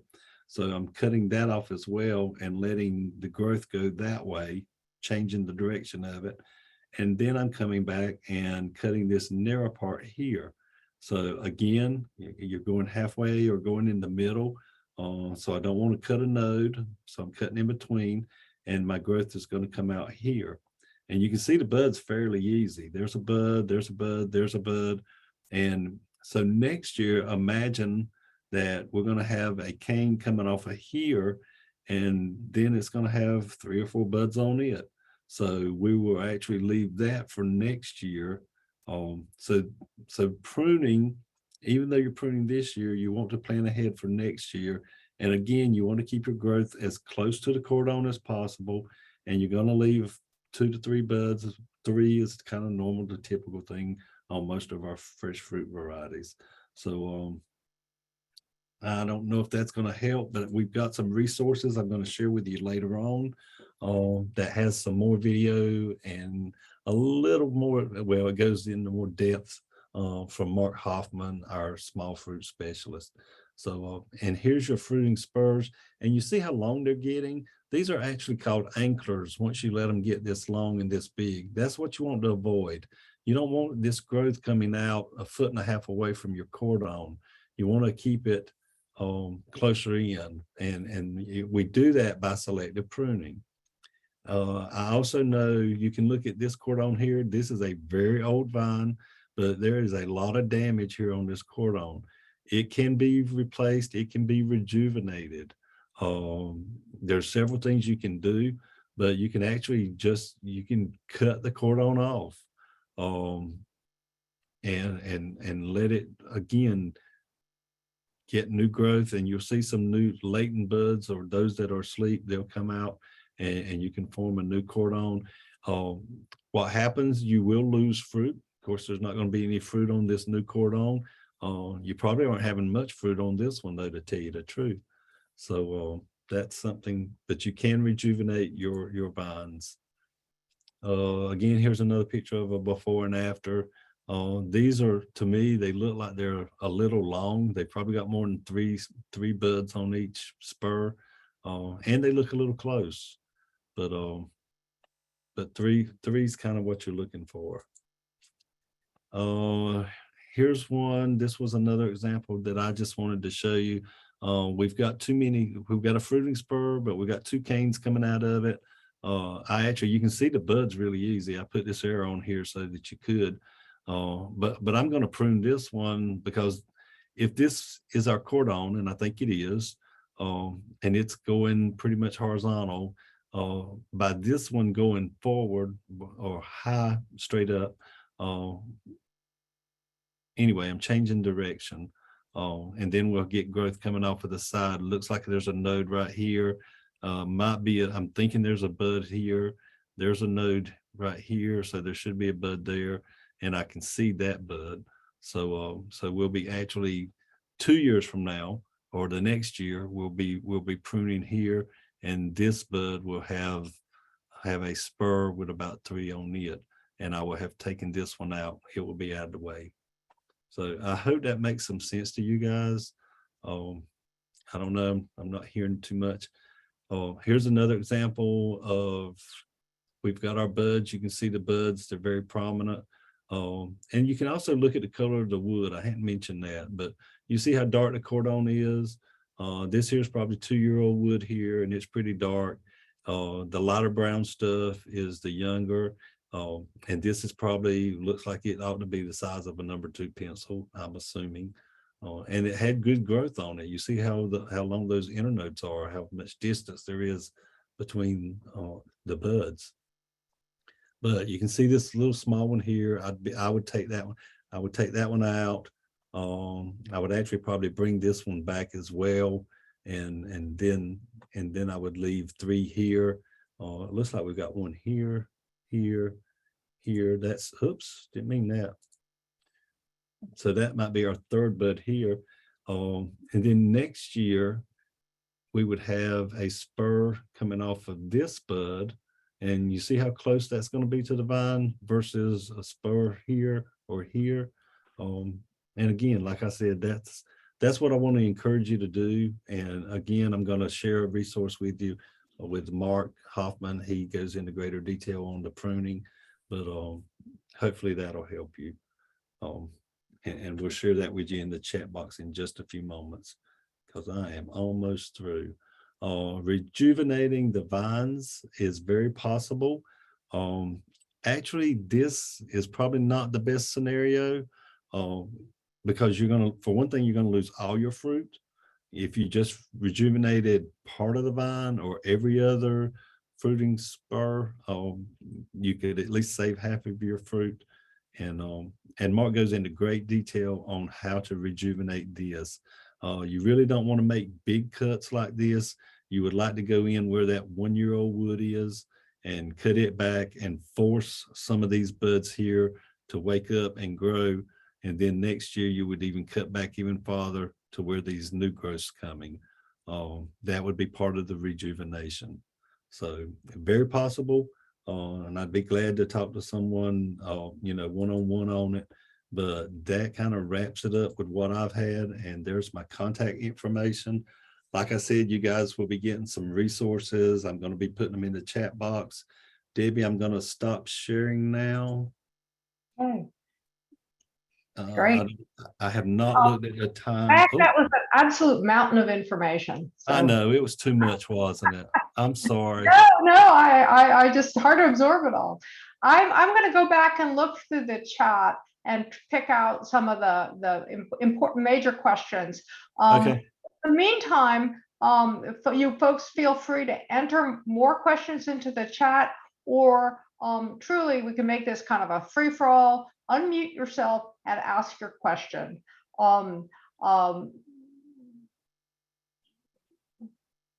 Just going back to the beginning of these. Go ahead, Charlotte. Hi. I wanted to ask about the mulch. About what? Can you hear me? The mulch. Mulch. Yes. Oh yeah, several questions about mulch. So I live in the South, and I'm a pine straw person. I have no objection to other types of mulch. I know some folks like the pine bark, pine nuggets, even some of the inorganics. So rock. If I use something like that, I would put a fabric layer down in between, probably with the rock. But with the other mulch, I probably wouldn't. But I like to leave an area about 2 foot.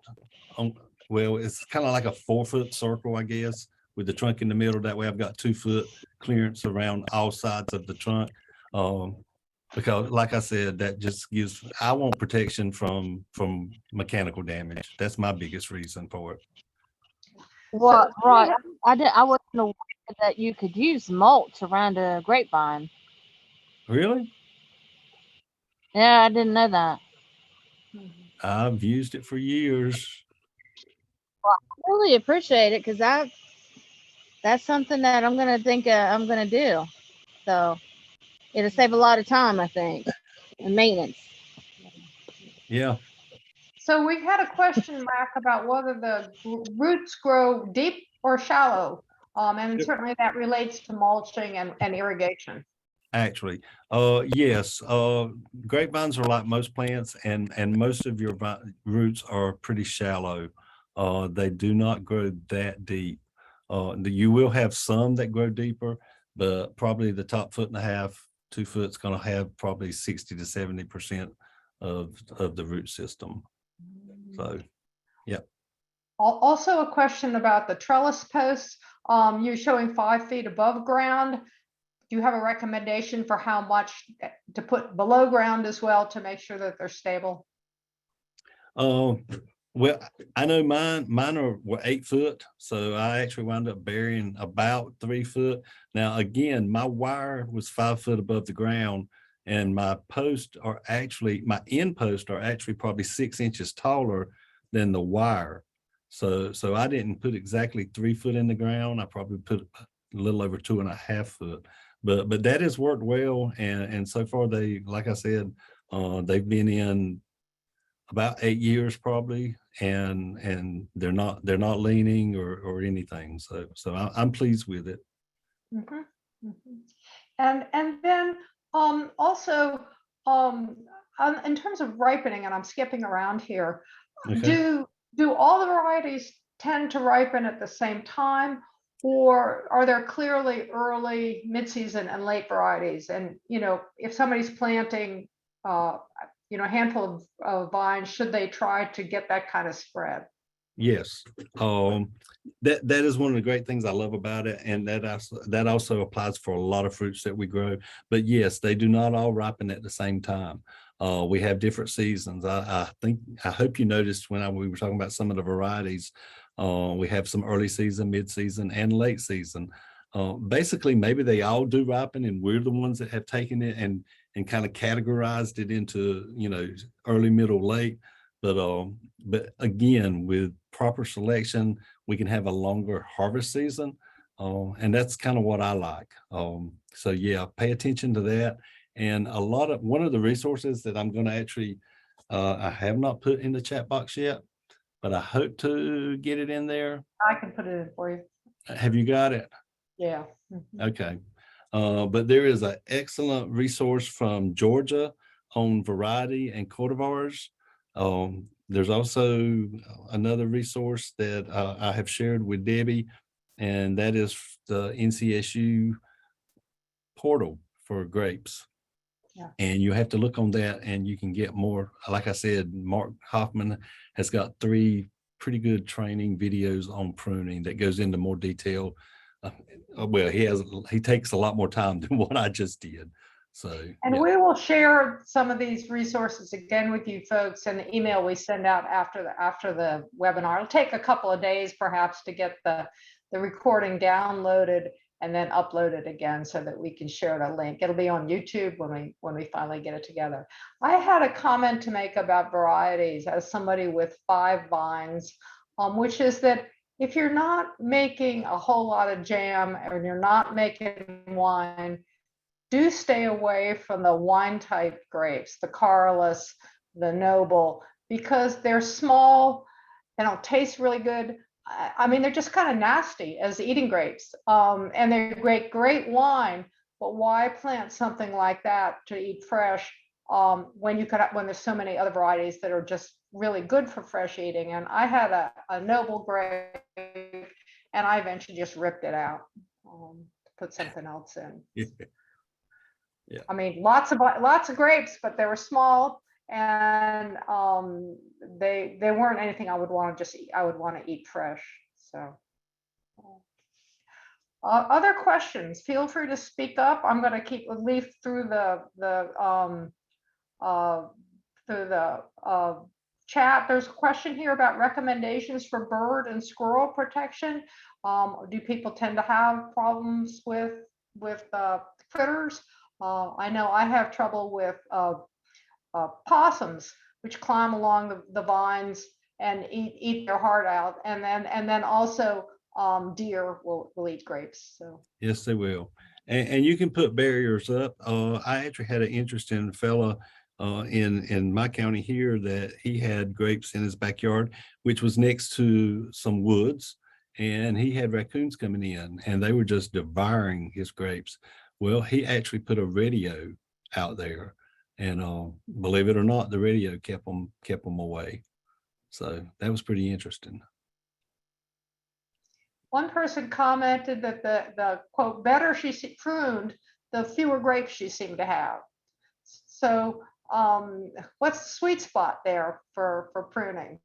The better you prune, the closer. The better you prune, the better I prune, the less fruit I get, she says. Oh man. Okay, so you're pruning too far back. And I actually didn't mention it, but most of our fruiting wood comes off of 1-year-old wood, which is a very important fact that I should have mentioned. I don't think I did. So, and that's that light brown wood when you're looking at your vine. So that's where you want to leave the buds. You don't want to cut all that off and leave nothing but the older gray wood, because you will be reducing your harvest then. Hopefully that helps. Okay, I'm just trying to pull some more questions out here. Again, if I'm missing your question that you asked earlier, just type in at the bottom again. There was a question about lanternfly lanternfly control. I don't think we can go into that here, but I do know that first of all, they're not really here in North Carolina to speak of, but there is a lot of information online about lanternfly. They are in North Carolina. Yeah, I mean, they're in very small areas. In Forsyth now. County, we've got one confirmed population, but it's quarantined and hopefully they've got it contained. A question about in Piedmont with fairly heavy clay soil, do the roots actually extend 5 feet from the trunk? I Probably. can't speak for that, but I think they would. I mean, Yeah. 5 foot's not that far, so yeah, they're going to continue to grow. It's not going to reach 5 foot in the first 2 years, but given time, yes, I think it will. All right. Any more questions? And again, if I know there were questions I have not mentioned, so if you have a question, please unmute yourself and speak up. Mac, I have a question concerning the training of the vine once it reaches the top wire. I've got I don't know, 20 or so vines, and all but 3 have reached. Well, let me rephrase that. They've all reached the top of the vine, the wire, nice. But you showed a slide that was interesting where the new research has the vine. I guess once it reaches the top of the wire, you start running it down the wire versus cutting it to start forming the T. Exactly. Can you go or speak to that? Well, like I said, that is the newest thing. And again, most of what I'm saying here, I'm attributing to Mark Hoffman. Right. I heard him talk about it. Yeah, he's our newest small fruits guy, and he's put forth a lot of research. But yes, his recommendation is, and I really think he's taken some of this information that they have learned from the table grapes, from growing them a little differently. But that initial vine, when it hits the wire, yes, he just bends it down the wire and lets it continue to become the cordon. And then hopefully, and at some point there's going to be some growth coming out of a bud below the wire. And again, you don't want a sharp angle coming up. I mean, if you have a bud that's 2 inches below the wire, that's going to be probably too sharp to try to train it down the wire. Or you want a nice kind of smooth curve in that crown area. So you look for a bud that's probably 6 to 8 inches below the wire. And hopefully it's going to be on the opposite side or near the opposite side of that initial cordon. And then you're just going to train it down the wire in the opposite direction and just let it go that way. And that brings my next question. Do you want the T to happen below the wire or above the wire? Yes, you're going to be below the wire. Okay. Yes. Yep. You're still going to be below the wire. All right, cool. Thanks. You're welcome. Any more questions? All right. Thank you all very much. Again, we will send you a link to a recording of this, and we will also send you a copy of Mac's PowerPoint, which includes some additional information about pest and disease control appended to the end. Also some links to resources. We do have quite a bit on our North Carolina Muscadine Grape Association website, and you can find it both in the home gardener section and in the commercial grower section. So a lot of that material that's in there for commercial growers is very relevant to home gardeners as well. And I urge you all to take the survey. I sent the link out to you in the chat, but I'll send you that link by email as well. It's helpful for us trying to plan future events if we know what you're interested in. And Mac as an extension helps him show his bosses how busy he is and how much good he's doing in the world. Yes. And so we know that that's true. So let's make sure we give him some numbers to help him do that. Thank you all. Have a great rest of your evening. If you have any specific questions, I will also share you both Mac's and my emails so you can contact us directly. So Absolutely. Take care, y'all. Thank y'all. Thanks.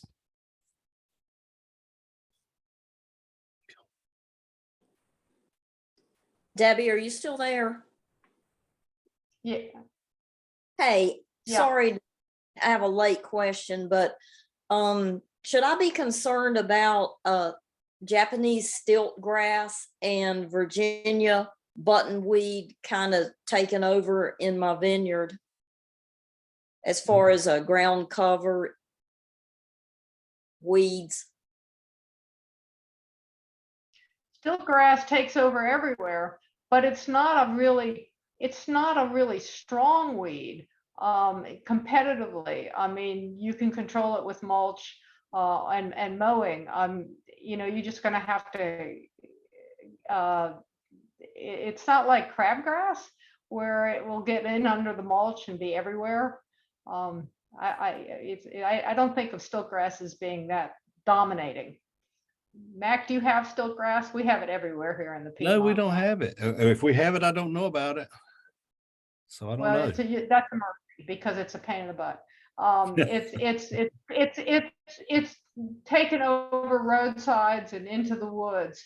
But I don't think it's going to be a big problem in a vineyard because it's just not that strong in terms of as a competitor, except to everything that it kind of blankets. But it won't be I don't think it'd be a problem for a vine that's standing tall and you can mow it. Okay, I've started trying to be more diligent of keeping it cut back and managing it. I didn't know if I should try to get rid of it. I didn't think that I could. There's so much of it. But what about the Virginia buttonweed that kind of becomes a mat? I don't know anything about bottomweed. Oh. You check with your local extension on that one for recommendations. It's outside.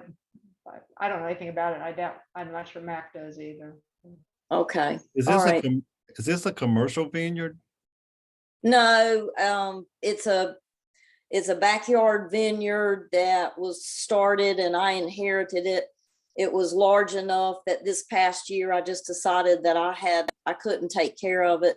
So I actually took it from 30 vines down to 4 so that I just had to cut them down to the ground and pull up the post because it's just more than I can handle. But I did keep 4, they're Dixie red. I did keep 4 of those because they're very, very good to eat. Yeah. So thank you all very much. This was a great webinar. Thank you. All right. Thank you all. I'm going to shut this off now. Take care. Have a great evening. Bye-bye.